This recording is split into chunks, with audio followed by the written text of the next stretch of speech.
కుంభం వారికి గనక చూసుకున్నట్లయితే ప్రధానంగా ప్రస్తుతం మీకు రాశిలో రాహు, సప్తమంలో కేతు ఉంటూ గోచారంలో గ్రహాలన్నీ కాలసర్ప యోగంలో పడున్నాయి. మరి ఈ గ్రహాల యొక్క స్థితి ఒక్కొక్కటిగా బయటకు వస్తూ ఉంటుంది. అంటే ఆగస్టు 15 నుంచి రవి వెళ్ళి కేతువుతో కలుస్తాడు, సప్తమంలో ఉండి కేతువుని కలిసి. దాని తర్వాత సెప్టెంబర్ 15 నుంచి బయటకు వస్తాడు, 15, 16 ఆ ప్రాంతం నుంచి. అదేవిధంగా నవంబర్ 1 నుంచి 25వ తేదీ వరకు గురుకేతువుల కలయిక సప్తమంలో ఉంటుంది.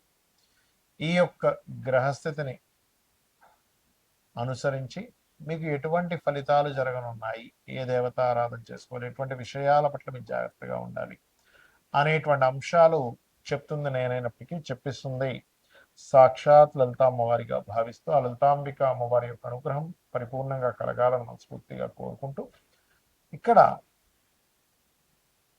ఒకటే గుర్తుపెట్టుకోండి, ఈ రాశిలో రాహు, సప్తమంలో కేతు ఉన్నందుకు, ఇది కూడా కాలసర్ప యోగంలో ఉన్నందుకు మీకు ఇక్కడ ఏం చేస్తుందంటే గ్రహాలన్నీ కూడా లగ్నం నుంచి సప్తమ భావం వరకు తిరిగి ఉన్నాయి. కానీ సప్తమం నుంచి లగ్నం వరకు ఏ గ్రహం లేదు. చంద్రుడు అప్పుడప్పుడు 15 రోజులకు ఒకసారి బయటకు వస్తూ ఉంటాడు, అది వేరు. దీనివల్ల ఏంటంటే వివాహం విషయంలో, వ్యాపార భాగస్వామ్యం విషయంలో, సామాజిక సంబంధించినటువంటి అంశాల్లో జాగ్రత్తగా ఉండాలనేటువంటి సూచన ఇస్తుంది. ఇదంతా కూడా కాలసర్ప యోగంలో ఏర్పడిన ఈ గ్రహాలు. అయితే కాలసర్ప యోగం గోచారంలో జరిగేటువంటి ఫలితాలు, గోచారంలో కలిగేటువంటి కొన్ని విషయాలను చెప్తూ ఉంటుంది. అయితే ఇక్కడ ఎప్పుడైతే మీకు ఈ యొక్క కేతువు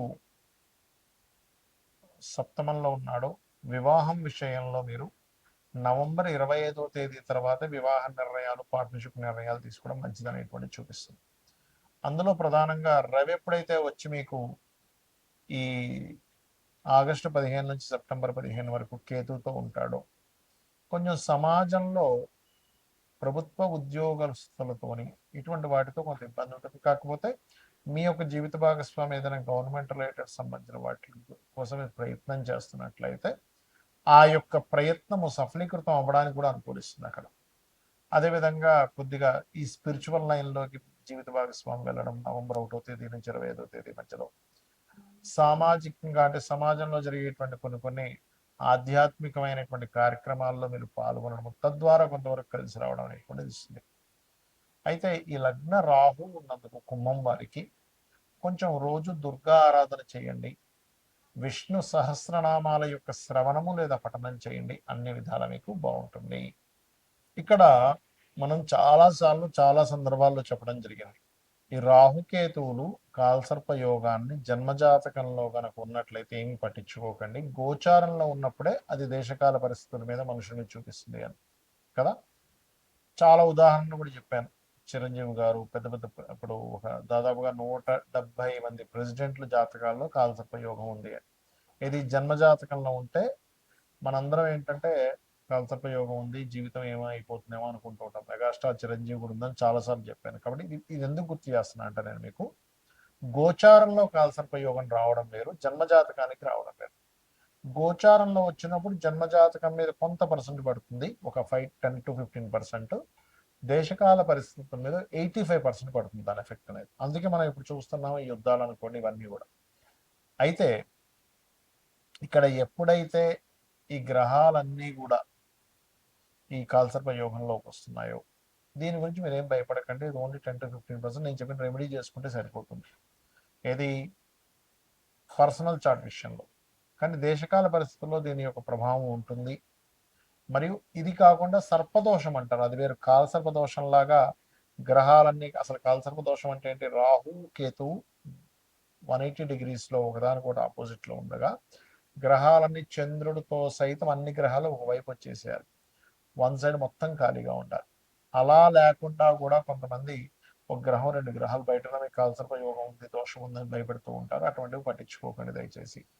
ఒకవేళ మీకు అంతగా కాల్సర్ప యోగం ఉందని భయం వేస్తూ ఉన్నట్లయితే చక్కగా మీరు కాళహస్తికి వెళ్ళి స్వామివారిని దర్శనం చేసుకుని అక్కడ రాహుకేతు పూజ చేసుకోండి. లేదా మీ ఇంటికి దగ్గరలో రావి చెట్టు కింద సర్పాలు ప్రతిష్ఠ చేసిన ఉన్నట్లయితే వాటి మీద పసుపు, కుంకుమ, గంధం కలిపిన వాటర్ వేయండి, సరిపోతుంది.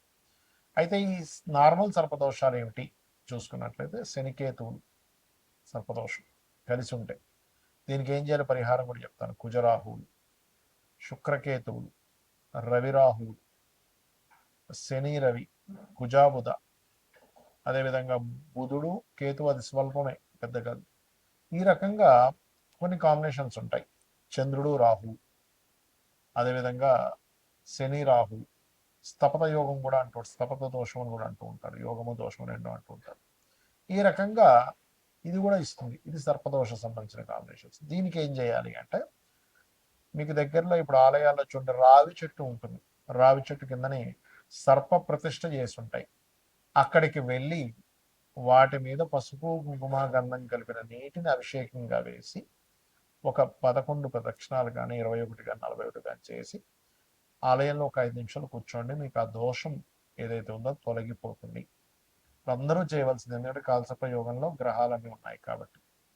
ఇక మరొక విషయం ఏంటంటే, ఎప్పుడైనా సరే ఈ కాంబినేషన్స్ ఉన్నప్పుడు మనం ఏదో అయిపోతుందని కాదు, ఆ యొక్క విషయంలో ఎటువంటి విషయం అంటే ఎటువంటి జాగ్రత్తలు తీసుకుంటే మంచిది అని.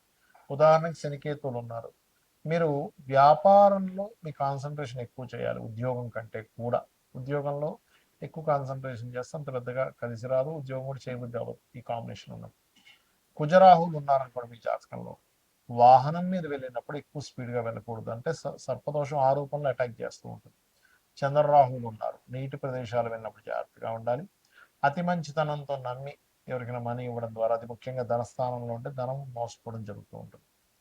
అలా కాకుండా కుజబుద్ధులు ఉన్నారు, మనకు ఒక్కొక్కసారి అవతల వాళ్ళతో మనకి ఎటువంటి పని ఉంది, రిలేషన్ ఉంది, ఏమి తెలుసుకోకుండా ఆర్గ్యూ చేస్తూ ఉంటాం. ఆర్గ్యుమెంట్ జోలికి వెళ్లకుండా ఉండగలిగితే మీకు ఈ సర్పదోషం అనేటువంటిది ఇబ్బందిని ఇవ్వదు, గుర్తుపెట్టుకోండి. అలాగే శుక్రకేతువులు, అమ్మవారి ఆరాధన చేస్తే ఈ దోషం పోతుంది, సర్ప ఆరాధన చేస్తే పోతుంది, లేదా సర్ప ప్రతిష్ఠ చేసినా సరే పోతుంది. వీటన్నిటికీ కూడా సర్ప ప్రతిష్ఠ చేయాల్సిందే. అయితే ఇక్కడ రాహుతోని కేతువుతోని కాంబినేషన్ కనుక ఉన్నట్లయితే మరింత ఎక్కువగా ఉంటుంది, ప్రబలంగా. అదేవిధంగా రాహు మేషరాశిలోని లేదా సింహరాశి, వృశ్చిక రాశిలో ఉన్న సర్పదోషంగా చెప్తూ ఉంటారు. సింహరాశిలో ఉంటే పితృదోషంగా చెప్తూ ఉంటారు. రాహు కానీ శని కానీ కలిసి ఉంటే ఇంకా ఎక్కువ పితృదోషంగా చెప్తూ ఉంటారు. అలాంటప్పుడు అటువంటి పితృదోషాలు ఉన్నా కూడా స్త్రీ జననం జరిగితే అది దోషం పోతుంది. ఒక్కొక్క దానికి ఒక్కొక్క ఎగ్జంప్షన్ అనేటువంటిది ఉంది. ఏమి చేస్తే ఏమి క్లియర్ అవుతుంది, లైఫ్లో ఎటువంటి మలుపు తిరిగినప్పుడు ఎటువంటి ఫలితాలు వస్తాయి అనేటువంటిది. రవిరాహుల కాంబినేషన్ ఉన్నప్పుడు ఎక్కువగా ఈ ఫుడ్ విషయంలో జాగ్రత్త పడాలి. అంటే మనం తీసుకునేటువంటి ఫుడ్ ఎలాంటిది తీసుకుంటున్నాం, ఎందుకంటే ఇది డైజెషన్ సిస్టమ్ని పాడు చేసుకుంటూ వెళ్తూ ఉంటుంది ఆ దోషం అనేటువంటిది. ఆ రకంగా శని, ఒక్కొక్క గ్రహము ఒక్కొక్క ఫలితాలను ఇవ్వడం. శని రాహువులు అంటే ఇదేంటంటే, శని రాహువులు ఉన్నప్పుడు చిన్న స్టేజ్ నుంచి ఎదుగుతూ ఉంటాడు, పట్టుదలతో వెళ్తూ ఉన్నట్లయితే బాగుంటుంది, కానీ జాబ్లోనే ఎక్కువగా ఇక్కడ సక్సెస్ అవుతూ ఉంటాడు. ఈ రకంగా సర్పదోషం అంటే మీది ఏదైనా ఒక గ్రహం కేతువు కలిసి ఉన్నప్పుడు ఆ పర్టికులర్ మహాదశల్లో, ఆ అంతర్దశల్లో ఎక్కువగా సర్ప సంబంధించినవి చేసుకోవాలి. ఇందులో ఏమండి నాకు అంత స్తోమత లేదు, సర్ప ప్రతిష్ఠ చేయలేను, మాకు దగ్గరలో ఆలయాలు కూడా లేవు అన్నప్పుడు గరుడ పురాణం గనక చదివినా విన్నా మంచి ఫలితాలు ఉంటాయి. ఇప్పుడు మీకు చదవలేరు, యూట్యూబ్లోకి వెళ్ళి సామవేదం గారితో ఇంకెవరిదో మంచి మంచి ప్రవచకులు ఉన్నారు, వారిది కనుక మీరు తీసుకుని గరుడ పురాణం విన్నా కూడా ఈ సర్పదోషం అనేటువంటి తొలగిపోతుంది, గుర్తుపెట్టుకోండి. అలాగే ఈ దేశకాల పరిస్థితుల వల్ల కూడా ఇక్కడ ఎప్పుడైతే ఈ కాలసర్ప యోగంలో ఉన్నాయో విపరీతమైన వర్షాలు, జల ప్రళయాలు, వైరస్లు, మరియు అదేవిధంగా ఈ నోట్ల రద్దు, ఈ కరెన్సీ రూపు మారడం, రద్దు కంటే కూడా చెప్పాలంటారు, కరెన్సీ రూపు మారడం, డిజిటలైజ్డ్కి ఎక్కువగా ప్రాధాన్యత ఇవ్వడం, కోర్టు కొన్ని కొన్ని విషయాల్లో అసలు ఏమిటి, అసలు ఇట్లాంటి తీర్పులు ఇస్తుంది ఏంటి అని ఆశ్చర్యపోయేటువంటివి కొన్ని. ఎలా అంటే మనకి రిజర్వేషన్స్ కూడా మార్పు రావడం అనేటువంటిది జరగనుంది. ఎందుకంటే కాలంలో ఎప్పుడూ చూడనటువంటి కాంబినేషన్స్ వస్తున్నాయి, అందుకని ఇటువంటివన్నీ కూడా జరుగుతాయి. బికాస్ ఆఫ్ ఇక్కడ ఈ కేతు ఎప్పుడైతే పంచమ స్థానంలో ఉన్నాడో ఈ సంవత్సరానికి రాజు గురువు అవుతున్నాడు, కేతుతో కలుస్తున్నాడు. కాబట్టి మన యొక్క ఏవైతే మనం రాసుకున్న రాజ్యాంగంలో అనేకమైనటువంటి మార్పులు జరగనున్నాయి. రాజ్యాంగంలో ఉన్నటువంటి ఆర్టికల్స్ ఏవైతే ఉంటాయో, మనం ఏవైతే పెట్టుకున్నామో కొన్ని కొన్ని ఆర్టికల్స్, అవన్నీ కూడా చాలా మటుకు ప్రక్షాళన జరిగేటువంటి యోగాన్ని ఈ రాహుకేతువులు, గురువు, రవి వీళ్ళందరూ ఇవ్వబోతున్నారు. శ్రీమాత్రే నమః.